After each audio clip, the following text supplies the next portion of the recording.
grew up in Shepherdstown, so I've spent my whole life in Jefferson County. I worked on a dairy farm when I was 12.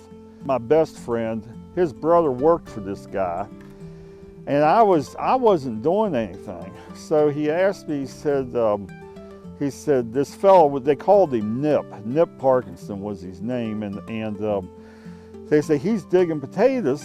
Would you want to come over and help? And I said, all right, I'll do it.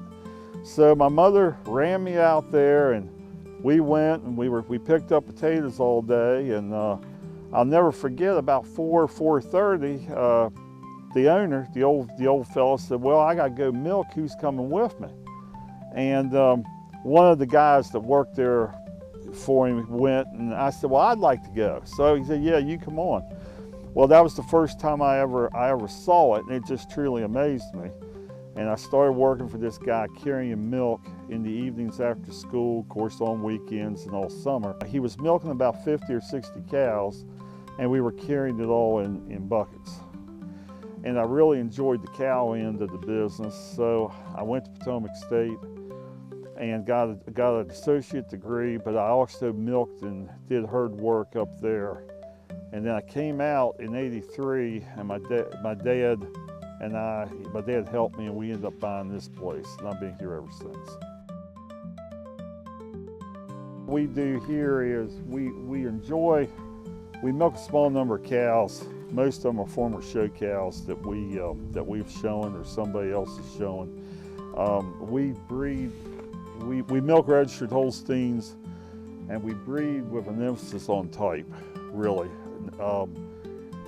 These cows, for the most part, are just on pasture and hay, and we do feed grain in the barn when we're milking. And we're in it more for type and longevity versus production. I knew I wanted to have my own farm someday, and I didn't know how I was ever going to pay for it. And I've always wanted to be a dairy farmer versus beef cattle or whatever. And we got here, we were shipping milk just like everybody else did to co-op. And we got out of it in the late 90s. There was weather problems, of course feed got high and milk prices were low. We got out of it for probably 10 years. And when we went back in, I knew I'd never be big enough to ever ship to a co-op, so that's when we built this facility. And we built this. I mean, I hired parts of it done, but mainly this is what we built. It's at my design, and I helped build it. With us, it's totally different than if you're shipping to a commercial co-op. I mean, for us, it's not how many cows you milk, it's how much milk you can sell. If we're milking 5 cows, and if we're getting 5 gallons per cow, that's 25 gallons a day. For us, that's 50 half-gallon jugs. And it'd be a tall order to sell that much. So with us, we'll milk anywhere 3, 4, 5 cows, just as long as we have enough milk to agitate our tank. And the only way we get paid for it is if we bottle and sell it. We don't have a market for our surplus milk. Well, of course, I milk. I do the milk, and my wife does most of the processing. But I usually come down at 5 in the morning. I'm usually milking by 5:30 in the morning. Milk, clean up, feed everything. I'm usually back in the house around 8 or a little after. Get something to eat, and then go out and do whatever I have to do, whether it be field work or whether it be whatever. And then I'm back in about 2:30, feed the heifers first, and then I'm back in the barn about 3, and then by the time I get everything going, it's usually 3:30 or so.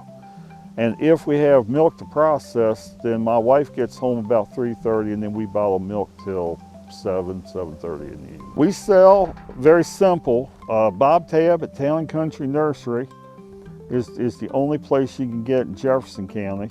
And then my wife does Leesburg Farmers Market in Leesburg, Virginia on Saturdays. And we usually move it.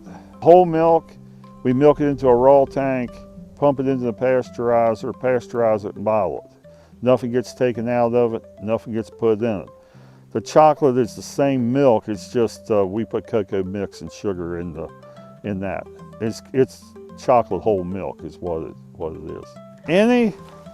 most of us are excellent at production that are in this, but we are not very good at marketing and advertising, and myself included.